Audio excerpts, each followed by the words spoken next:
Oke, bismillahirrahmanirrahim. Assalamualaikum warahmatullahi wabarakatuh. Perkenalkan, nama saya Zahran Muhammad Fawaz, mahasiswa Ilmu Komunikasi angkatan 2023 dengan NIM D02231120 dari kelas C. Di video kali ini saya akan membahas tentang analisis saya terhadap konten podcast yang dirilis oleh Tempo yang berjudul tentang bocor alus politik, manuver Erick Thohir lewat PSSI dan BUMN yang tak disukai oleh PDI. Oke, sebelum kita mulai masuk ke dalam pembahasan mengenai pelanggaran kode etik tersebut, ada baiknya kita mengetahui apa itu kode etik.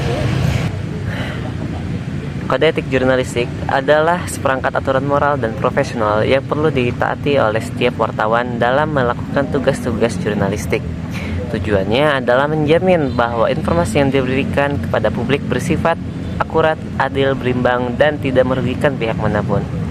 Beberapa prinsip utama dari kode etik jurnalistik meliputi independensi, keberimbangan, verifikasi, dan praduga tak bersalah.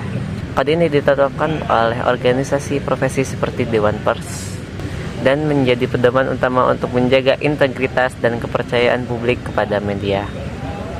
Oke, kemudian bahasan tentang dunia perpolitikan selalu menjadi topik yang menarik dan hangat untuk selalu dibicarakan, apalagi dibahas dalam media berita. Perhitungan jumlah pendukung, opini, dan kampanye bertebaran di mana-mana, terkhusus ketika kemarin saat pemilu Capres dan Cawapres tahun 2024 lalu. Dan tentu saja saat itu banyak sekali media massa yang berlomba-lomba untuk menghadirkan informasi yang akurat, menarik, dan terdepan dibandingkan media berita yang lainnya. Bahkan saking gencarnya media dalam memuat berita, sampai potongan kecil atau foto apapun itu bisa menjadi berita dan diperbincangkan di publik. Para media berita sangat bersemangat untuk terus membahas isu politik, hingga di satu titik beberapa media cukup kelewatan dalam memuat berita yang berisikan opini hingga melanggar kode etik jurnalistik. Di negara Indonesia ada berbagai ketentuan hukum dan perundang-undangan yang bermaksud untuk menjaga kredibilitas dari seorang jurnalis. Tidak hanya perundang-undangan, di dunia jurnalistik juga terdapat sebagai pedoman etika dan kode etik yang disepakati. Oleh karena itu, seorang jurnalistik tidak hanya dituntut untuk menyampaikan berbagai macam berita secara akurat dan faktual, tetapi mereka juga harus mematuhi ketentuan hukum serta menjunjung tinggi etika jurnalistik. Terdapat batasan yang jelas yang ditetapkan oleh pemerintah yang menjelaskan terkait apa yang layak dituliskan dan dipublikasikan dengan apa yang tidak layak. Termasuk di dalamnya adalah hak-hak jurnalistik, hak media massa, hak masyarakat atau publik, serta hak-hak narasumber. Semua elemen tersebut memiliki sebuah hubungan dan memiliki peran yang sangat penting dalam menjaga profesionalisme di dalam dunia jurnalistik. Ada beberapa peraturan serta perundang-undangan yang mengatur aktivitas jurnalistik di Indonesia, seperti Undang-Undang Nomor 40 Tahun 1999 tentang Pers, Undang-Undang Nomor 32 Tahun 2002 tentang Penyiaran, Undang-Undang Nomor 11 Tahun 2008 tentang Informasi dan Transaksi Elektronik atau UU ITE, Undang-Undang Nomor 14 Tahun 2008 tentang Keterbukaan Informasi Publik atau UU KIP. Kemudian Peraturan Dewan Pers Nomor 6 garing 5 garing tahun 2008 tentang Kode Etik Jurnalistik, dan Peraturan Dewan Pers Nomor 1 garing 3 garing tahun 2012 tentang Pedoman Pemberitaan Media Siber. Oke, kemudian kita masuk ke pembahasan tentang Tempo ini ya. Sebagai salah satu media berita yang menjadi sumber informasi dan opini masyarakat, Tempo telah dikenal sebagai media berita yang sangat aktif dalam mengkritisi pemerintahan di Indonesia. Tempo selalu vokal dalam menyuarakan pendapatnya dan berada di garis terdepan dalam mengkritisi kebijakan-kebijakan pemerintah di Indonesia.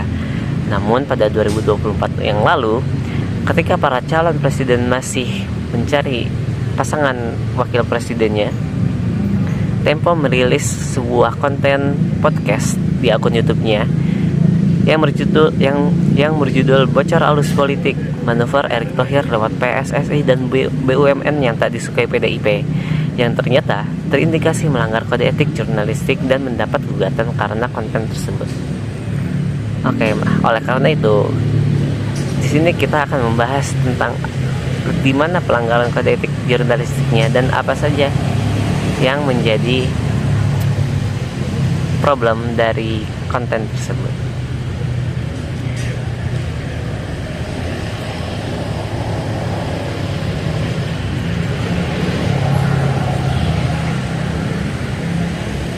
Oke. Video berjudul Bocoran Alus Politik Manuver Erick Thohir lewat PSSI dan BUMN yang tak disukai PDIP yang berdurasi 37 menit tersebut merupakan salah satu episode dari seri podcast yang dirilis oleh Tempo. Seri podcast tersebut itu berjudul Bocor Alus Politik. Jadi yang dibahas di sini adalah salah satu episode dari seri tersebut. Nah, konten tersebut diunggah pada tanggal 8 Juli 2024 di akun YouTube-nya dan berisi dugaan yang isi dari podcast tersebut berisi dugaan bahwa Erick Thohir selaku Menteri BUMN dan Ketua PSSI Indonesia atau Persatuan Sepak Bola se-Indonesia memanfaatkan posisinya untuk membawa citra politik melalui kegiatan sepak bola dan BUMN. Memanfaatkan posisinya untuk membangun citra politik melalui kegiatan sepak bola dan BUMN yang disebut-sebut tidak disukai oleh PDIP. Video tersebut menjelaskan bahwa Erick Thohir mendekati beberapa partai politik untuk mengusung dirinya menjadi calon wakil presiden, dan beberapa dugaan-dugaan lainnya tentangnya seperti bahwa Erick Thohir memberdayakan sumber daya BUMN untuk kepentingan politiknya. Video tersebut menjelaskan bagaimana Erick Thohir mendekati beberapa partai politik untuk mengusung dirinya sebagai calon wakil presiden, dan beberapa dugaan-dugaan lainnya tentang Erick Thohir tentang Erick Thohir seperti yang akan ditampilkan berikut.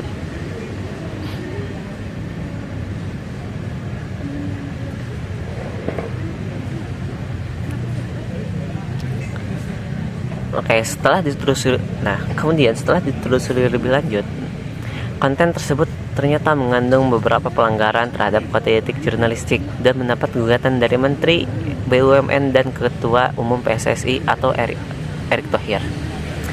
Erick Thohir melaporkan pelanggaran kode etik tersebut kepada Dewan Pers karena dianggap tidak berimbang, tidak menghadirkan narasumber utama, dan mencampurkan fakta serta opini tanpa ada verifikasi yang jelas. Dalam video tersebut Tempo memaparkan beberapa opini yang mereka punya dan hanya berasal dari internal Tempo saja, tanpa mengundang Erick Thohir atau perwakilannya atau dari pihak terkait untuk dapat mengklarifikasi atau mengkonfirmasi opini-opini tersebut. Sehingga hal tersebut mengakibatkan berita menjadi tidak berimbang dan menimbulkan kesan yang beritikat buruk atau terkesan menggiring opini masyarakat. Padahal dalam kode etik jurnalistik sudah jelas disebutkan bahwa wartawan Indonesia bersikap independen, menghasilkan berita yang akurat, berimbang, dan tidak bermaksud buruk. Kemudian dalam menjalankan tugas-tugas jurnalistik, seorang wartawan harus bisa menjalankan tahapan-tahapannya dalam menjelaskan tugas-tugas jurnalistik. Seorang wartawan harus bisa menjalankan tahapan-tahapan dalam membuat berita, seperti proses klarifikasi atau verifikasi terhadap pihak yang bersangkutan. Padahal dalam media berita penting untuk mendapat konfirmasi dari pihak terkait agar berita atau opini yang disampaikan bisa aktual dan faktual atau yang berdasarkan fakta. Hal ini juga melanggar salah satu pasal kode etik jurnalistik, yaitu wartawan Indonesia menempuh cara-cara yang profesional dalam melaksanakan tugas jurnalistik. Dan terakhir, dalam video Tempo berisi perkataan yang bersifat menghakimi atau judgement yang seperti dalam video yang seperti dalam video ini, yang menyebutkan bahwa Erick Thohir ternyata menggunakan sumber daya BUMN untuk kepentingan politiknya tanpa disertai bukti nyata atau konfirmasi yang jelas dari pihak Erick Thohir langsung, sehingga hal tersebut merujuk pada pencampuran fakta dan opini serta melanggar asas praduga tak bersalah. Hal ini seperti yang disebutkan pada pasal dalam kode etik jurnalistik, yaitu wartawan Indonesia selalu menguji informasi, memberikan secara berimbang, tidak mencampurkan fakta dan opini yang menghakimi, serta menerapkan asas praduga tak bersalah. Kemudian kesimpulan jadi itulah beberapa pembahasan tentang pelanggaran kode etik jurnalistik yang dilakukan oleh Tempo dalam konten podcastnya. Meskipun berperan sebagai media berita yang kritis terhadap pemerintahan dan berfokus pada isu politik juga kebijakan pemerintah, Tempo juga tetap harus menaati peraturan-peraturan yang telah ditetapkan pada kode etik jurnalistik. Podcast Bocor Alus Politik yang membahas tentang dugaan manuver politik Erick Thohir telah dinilai melanggar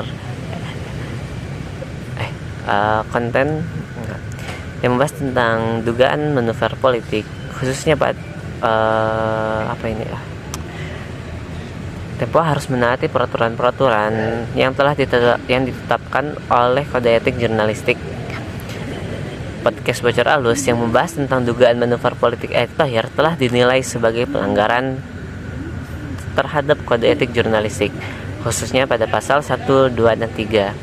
Pelanggaran ini dapat dilihat dari tidak adanya keberimbangan dengan tidak menghadirkan pihak terkait, kurangnya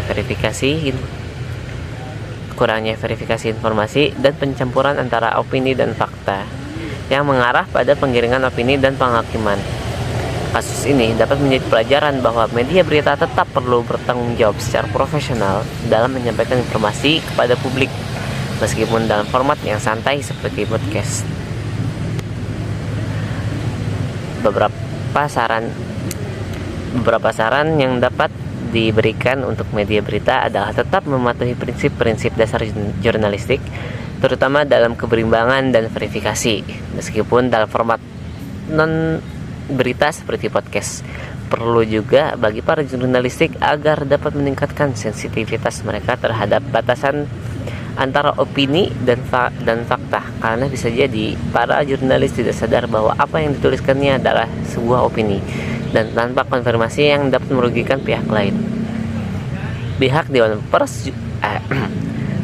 Pers juga perlu untuk meningkatkan pengawasan terhadap konten jurnalistik yang berbentuk video atau digital agar tidak ada celah dalam pelanggaran etika. Meskipun Tempo sudah membuat klarifikasi dan juga telah mengunggah konten yang berjudul Hak Bicara Erick Thohir, masyarakat perlu juga untuk dapat memilih dan mengidentifikasi konten-konten jurnalistik yang dapat berisi pelanggaran-pelanggaran pada kode etik jurnalistik, hingga ke depannya jurnalistik Indonesia dapat terus berkembang dan memberi manfaat pada kita semua. Oke, sekian penjelasan saya tentang sekian penjelasan saya tentang analisis terhadap konten podcast tersebut. Terima kasih sudah menonton video ini sampai selesai. Jangan lupa like, subscribe, dan nyalakan notifikasi Anda. Semoga penjelasan saya dapat memberikan manfaat dan gambaran yang lebih jelas tentang bagaimana pentingnya kode etik jurnalistik diterapkan tidak hanya pada media formal, tapi juga pada media non formal seperti podcast atau konten-konten reels, Instagram, dan yang lainnya. Jika ada komentar, saran, atau pertanyaan, silahkan tinggalkan di kolom komentar. Sampai jumpa di video selanjutnya dan tetap kritis terhadap informasi. Salam perubahan.